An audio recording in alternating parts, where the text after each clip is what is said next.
بسم الله الرحمن الرحيم. الحمد لله رب العالمين، والصلاة والسلام على أشرف المرسلين سيدنا ومولانا محمد صلى الله عليه وسلم. السلام عليكم ورحمة الله وبركاته.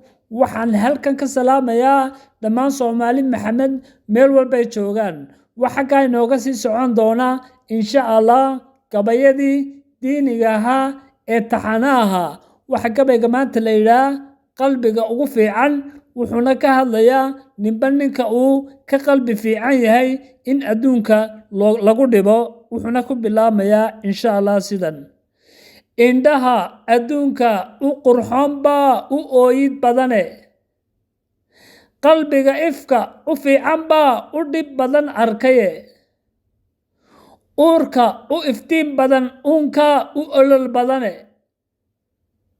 ruuxa u wanaagsan aadamaha loogu dhaawac badan yahay, ashkhaaska u edeb badan baa in iyo loogu wada eex badan yahay, ruuxa miskiinsan ayaa ayaamahan loogu isticmaal badan yahay, insaanka u naxariis badan ayaa u ooyid badane, uumiyaha ninka u arxam badan ayay dadkuna usha dulmiga la dhacaan idilkoode, ninka u adag ee u asalsan ayaa loogu eed badan yahay,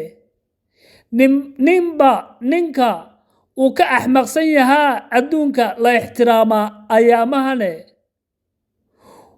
waxaana asbaab u ah ummadoo xaqii ka asqowdee, indhaha adduunka u qurux badan baa u ooyid badane, qalbiga ifka u fiican baa u dhib badan arkaye.